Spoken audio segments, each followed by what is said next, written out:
Hey guys, it's Adam from Lucid Pixel and welcome back. Now today's talk is inspired by the artist Loish. And if you're not familiar with who Loish is, well, for starters, get your head out of the sand. Welcome to planet Earth. But she is an incredibly well-known, incredibly celebrated artist whose talent has been put behind some of my favorite things out there. One of them being one of my favorite games of all time, Horizon Zero Dawn. I'm a huge fan of her work, and I don't stand alone. She's, as far as social media is concerned and just making a name, an artist who made their name for themselves online, I think she's right up about there on top of the hill. But that's not why I want to have this talk with you. And it's not because of anything specific that she said. It has more to do with how she says it, how she expresses herself. And just recently I was listening to an interview with her on Art Cafe, run by Maciej Kuchara, and an amazing podcast if you get a chance to check it out. Some amazing interviews where they just went on a tangent talking about different topics, personal, art related, all different kinds of stuff. They talked about navigating COVID and what it's like being home, and then she was talking a little bit about dealing with an injured hand from overdoing it. She's kind of getting just stress pains and stuff like that from drawing too much and working too much, and how that forced her to take a break, and just kind of listening to her voice her thoughts and voice her life.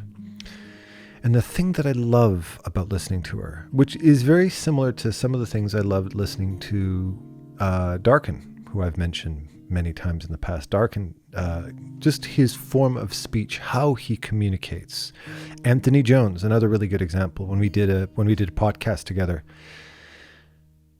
she's so human. You look at the body of work that she's created over the years, the incredible talent that she's got. Just everything that she paints just has so much charm and life to it and so much talent. But when she talks, you're immediately brought back home to planet Earth. She's so human, which is a very silly thing to say, but you need to see that. You need to experience that from the people that you look up to. Right? You need to be able to see the fact that they're not gods, they're not deities, they don't have extra magical powers. They're just very human people that live very human lives. And when you can connect what it is that they do to what you do, when you see that similarity, that connection between you and very talented artists like Loish, it reminds you that you're in the right place. It reminds you that you're not an imposter. Right? But here's the thing. In listening to her communicate and listening to her share her thoughts and feelings, feeling completely at home listening to her, she felt incredibly relatable, which is one of the reasons why I'm sure she's so loved online. She tapped onto a topic that ironically is something that I discuss with my students weekly. I discuss with my friends, I discuss with my students, and furthermore, it's something that I've discovered is one of the most empowering and inspiring skills. It can help you get over that hump. It can help you to overcome artistic block. It can help you to finish a work of art. It can help you to pick a career path. It can help you to overcome big, difficult obstacles, professionally, personally, you name it. It'll make you better at color. It'll make you better at values. It'll make you better at composition. It'll make you better at visual storytelling. It'll make you better at writing a CV. It's a big deal, isn't it? And it's a commonality with all of these different things that we slowly but surely have to learn to refine. It's something that I teach it's something I just discussed with a student today with reference to studying Norman Rockwell's work and how he uses composition as a visual storyteller. What I'm talking about is limitation. And what I mean by limitation is purging yourself of too many options. I've tapped on this in different ways, in different art talks. One of them where I was talking about the difference between long-term committing to something for the rest of your life versus making short-term commitments. That whole talk touches on this topic in a way where if you're exploring too many different career choices, that can cripple you from making a decision. But when you make a commitment and you don't put the weight of God on the word commitment, where it's, forever and ever and ever, when you take that threat of permanency out of it, then, and you just commit to something, one thing, what you've done by committing to something is not choosing a path so much as it's eliminating all of those other options. It's saying, I'm going to do this for now, and I'm going to make an honest effort at it. And in the case of Lois, she just listening to her talk, you could see how she beautifully described the artistic mind. The way she went off on tangents, talking about these possibilities and those possibilities, you could see what a thoughtful person she was. I think that's one of the things that I really relate to in her, is the fact that her mind just went off on these endless tangents. Anthony Jones too. When we were doing the podcast, he said, I'm sorry, I know I've been shooting my mouth off for forever. And I went, no, I love this, because you're giving me a taste of the artistic mind, how your mind puts things together. And as Lois is talking, her mind, her thoughts drift from one thing to another thing, to another thing, to another thing, to another thing, creating these synapses between one thought and another. And that, in essence, is how the artistic mind works, isn't it? It's a mind that allows itself the freedom to drift. And in order for somebody like her to feel confident with that pattern of thought, she needs to have been exposed to, either through family or friends or school or whatever, or just through her pure DNA, the acceptance of that kind of thought process. Because a lot of perhaps more practical, more idealistic people would probably say, hey, focus. Stop, you're going off on a tangent. I can't follow you. Just stick to a point and get to it. Where with an artistic mind, very much like the conversations I grew up having every day with my mother, being a fellow artist, or with Emily, my daughter, who's a fellow artist as well, we'll start talking about one thing. And before you know it, within the space of 10 minutes, we've covered 19 topics, and we're just going off and off and off. It's just one fluid tangent that goes from one thing to another.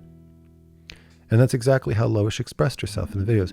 And Mache very much related to that, being another fellow very gifted artist himself. And they just fed off of each other back and forth. There was no censorship of the way they were explaining things. And as she's describing things, she's at the same time talking about how, depending on her mood, depending on the time of day, depending on the distractions of social media, depending on all of these different factors, she found one of the things that really held back her career. What slowed her down professionally was the fact that she was so overwhelmed with all of these different things going on in her life that it very often pulled her out of the drawing spirit. She would have days where she had to really force herself to draw, and other days where she just didn't. She was just too distracted. She just wasn't in the mood. And I'm sure that's something that every one of you listening can attest to. Right? Sometimes you just get carried away with different things and different distractions. You're not in the mood, you're tired, you're this, you're that. And because art is an expressive thing, because art requires an emotional commitment, not just an intellectual an intellectual commitment. Because of that, if we're feeling a little bit fatigued emotionally or uninspired emotionally, because maybe we didn't sleep well, maybe the weather sucks, maybe we're feeling a bit sick from what we ate, that interferes with our ability to perform. It stops us. It stunts us. So what did she do?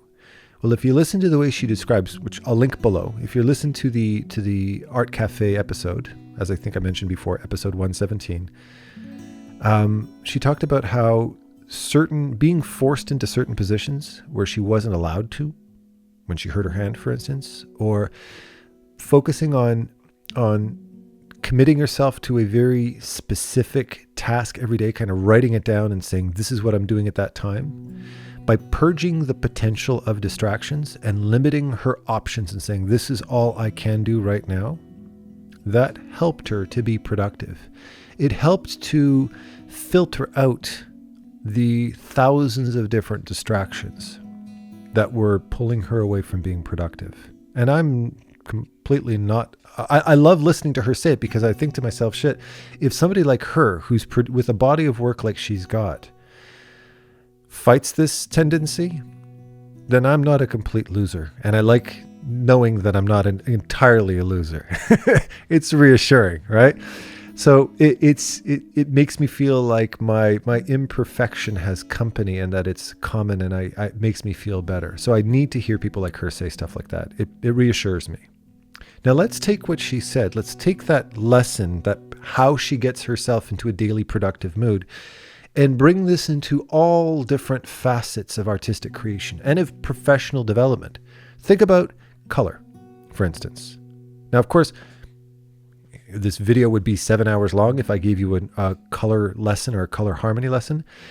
But this simple ingredient, a very important ingredient that a lot of traditional painters know when it comes to achieving harmony with color, is a limited palette of colors.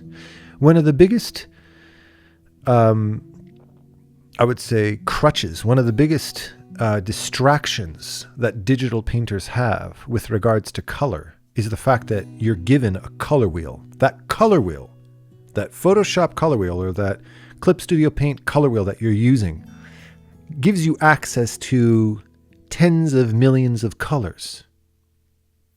One might think that's an advantage. It's not. It's a distraction. It's an overwhelming abundance of possibilities. And it's like throwing somebody into a field with 19 million flowers in that field, and you ask that person to pick one. Pick the best one. Good luck, right? You're looking at a pasture of flowers, and you're asked to pick the best one. You'll never find it, will you? You'll never find it. It'll never happen. Where traditional painters don't face that obstacle as often because, well, paint is expensive. The first thing, if you ever take a fine arts class, the first thing you ever learn, especially if you're painting in oil, is that one tube of paint can cost $15 to $200 depending on it, right? So you can't go and buy it might look lovely when you walk into a store, an art store, and you see the beautiful wall with 600 different variations of oil paint, but there's no way in hell you could afford them all, right? You learn right away that you pick a limited selection of colors. You get your primary colors, you get your blacks, your whites, your skin tones, maybe a couple of favorites, and that's it. And that alone can cost you hundreds of dollars. You have to learn how to stretch that. If you paint in acrylic, you might have more options, but those more options don't work to your advantage. Many famous artists were known for having very limited palettes of color. Some of them incredibly limited, like down to 3 or 4 colors. At least that was the belief. Okay? So it's that limitation of color that forces you to learn how to blend, how to mix, how to make colors using different colors. And that limitation and that blending of colors is what creates a relationship, aka a harmony, between these colors. Right? If I ask you to create harmony and I hand you 6,000 tubes of paint, what would a professional do? A professional would grab 3 or 4 of their favorites and push the rest of the pile aside. A beginner would grab as many of them as they could and then struggle to make any sense of the colors that they were working with. The same thing applies to values. There's 18 gajillion values between white and black. How do I control it? By grouping and minimizing my values, by structuring them, by compartmentalizing the values to create clarity and contrast between different elements. You simplify the rules. A couple of examples of how artists you watch online every day embody this principle of simplification are artists like Marco Bucci, Anthony Jones, Tyler Edlin, Loish, of course, okay? If you objectively look at what they paint, Feng Zhu is another very good example of this. If you look at the way they paint, if you look at what they create, what you might be paying attention to, what you might skip over and take for granted is those early moments in the painting, the first 5 to 10 minutes of that painting, where they're blocking in this very basic shape and this basic value structure, these basic shapes and this basic color structure. And then you start paying attention when they're halfway through the painting and they're going through that beautiful detail phase where Marco Bucci's doing these lovely color notes, playing with light and shadow and all these beautiful shapes. Or Anthony Jones is adding those lovely detail to some of his creature designs and he's rendering out the muscles in the forearm. That's where you might be paying attention. But I encourage you to rewind right back to the beginning of the painting where they first started and pay attention to that initial statement of what they made. The basic shape, the basic structure, how Marco Bucci planned out that big composition, the basic shapes that define the composition. Or watch Tyler Edlin. His environments are immersive and deep and rich with detail, but pay attention to those first few moments when he's blocking in the basic shapes and values, structuring different layers. And you're going to realize how those first 10 seconds of that painting are the most important, where they make the big statement, where they make the big structure. And then from that point on, it's all decoration. It's all decoration. But that first initial statement is the one that's going to resonate all the way to the finished product. There'll be little tweaks and little alterations and stuff like that, but you can see how quickly and how simply and how minimal that statement is. Why? It's clear, it's very readable, and most importantly, it's easy to manage. You can manage it, right? One of the basic principles, one of the fundamental principles that Anthony Jones talks about in his lessons, in his teachings, in his mentorship, is how to master these graphic shapes. I mean, look at his work. It's a testament. His artwork speaks for itself, and he advocates for this hugely. On his Gumroad videos, all of these, I highly recommend them. Now we bring this back to Loish. You see illustrations of beautiful girls with these lovely harmonious colors and these expressive poses and these different body types, and a woman with these lovely round hips and another one that has more of a long lean physique, this astronaut with these lovely colors gleaming off of her helmet, or somebody with beautiful flowing hair and a very sleek expression in her eyes and beautiful teal colors that bleed from the eyelashes into the pupils, and you're sitting there going, ah, God, that's lovely. And you get so seduced by the expressiveness. You get so seduced by the how it pops and how it grabs your attention that you're spellbound. You're spellbound by the things that grab you. And it's distracting you from stepping back and looking at it objectively as just a shape. And I implore you to go and do a Google search for Loish's work. Guaranteed you have lots of material out there. Okay, or go on her Instagram or check out her Patreon or whatever. You go and you check out her artwork and forget about the fact that you're looking at a beautiful drawing of a girl. And just look at it as shapes. Look at it as color statements. And pay attention not to the complexity of it, but the simplification of it. And then I want you, if you're struggling with a painting right now, I want you to look back at your own painting and ask yourself the question, how easy was it for me to understand Loish's piece, and how easy it is for me to understand mine? And if you're I hope you're in a phase right now where you have been smacking your head against the wall for 2 hours or for 2 days or for 2 weeks, trying to get this stupid painting to work. And no matter what you do, it's just, it's like trying to salvage a disaster. It's a collapsed building full of orphans, and you're trying to save somebody in this mess, right? And the issue probably is the fact that you overdid it. You overstated, or you were trying to state too many things, and you have to purge that statement. A good analogy, a good comparison is comparing it to music. I use this analogy all the time. How many songs do you know? Let me tell you, you tell me if this sounds like a song you've heard before, or at least a style of song you've heard before. I met this girl, I fell in love with her, I'm not singing it. I don't feel like abusing my audience right now, but I'm just reciting lyrics here, so don't expect anything special here. So, I fell in love with this girl, but it didn't work out. It's probably because I was being too needy or too demanding of her. I understand, but we broke up, and I spent some time alone, and I had some time to kind of regain my composure and find myself again. And now I feel in my following relationship, I felt a lot more, I found my integrity. But unfortunately with the second relationship, I kind of felt myself falling back into the same trap, and eventually it ended up dissolving and it fell apart as well. And now I'm starting to take it personally. So, in the following, before I followed up with another relationship, I ended up going through counseling and trying to figure out what it is at the core of my life that's making me feel this way. And I realized it tied into the relationship I had with my mother and father back when I was a little boy, when I was 9 years old. Geez, and tapping back into those childhood memories really helped me to figure out a little bit more about myself. So the next time I got into a relationship, I felt I had a little bit more integrity, and that integrity definitely made a very big difference in the following relationship. But unfortunately, she just wasn't interested in me, and the chemistry wasn't there, and so on and so forth.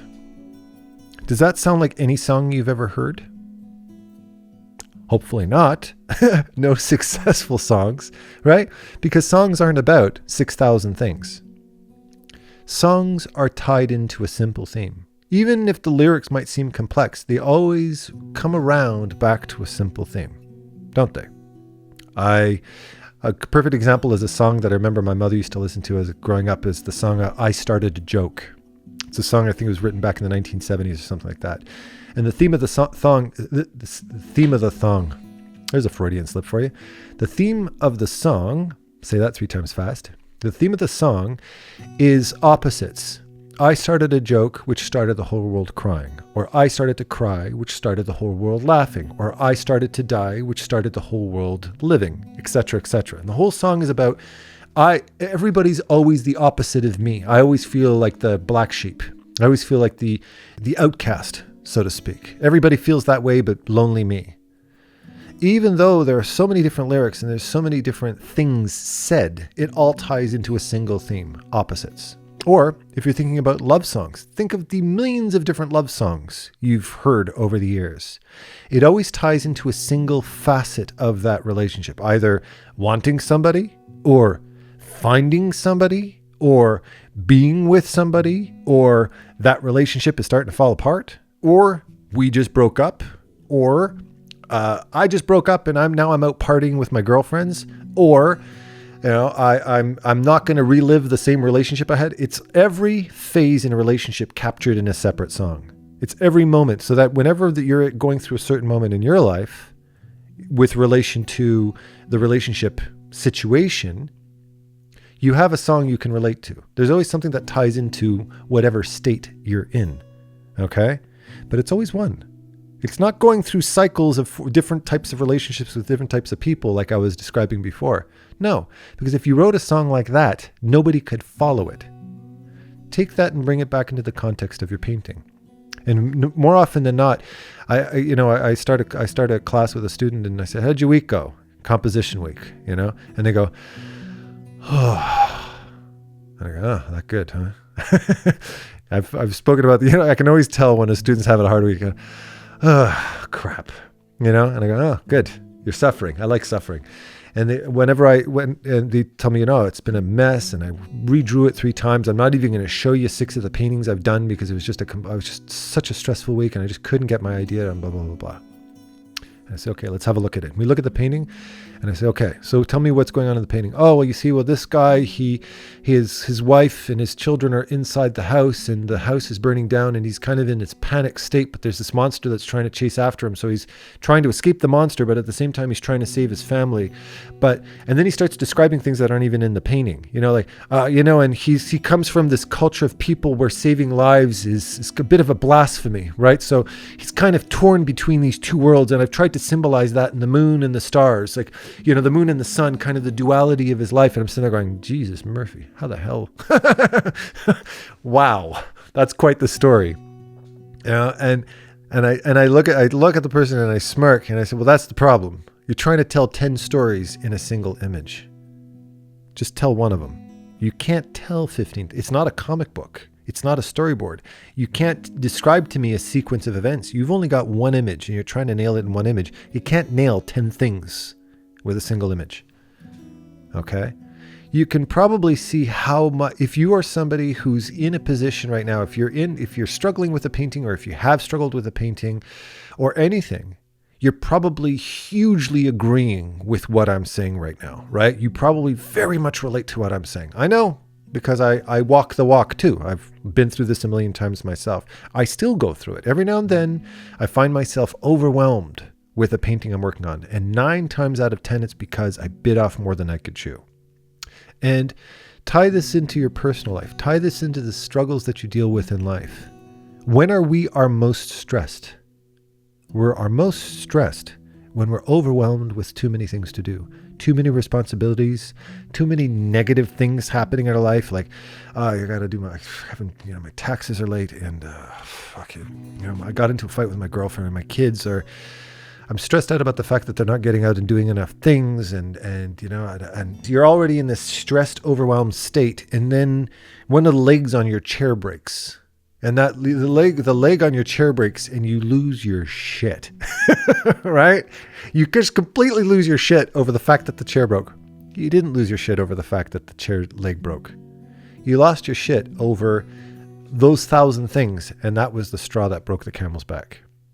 And that's when you lost your shit. It reminds me, like, if you think about the scene in The Incredibles when Bob comes home and he's already had this shitty day at work and everything like that.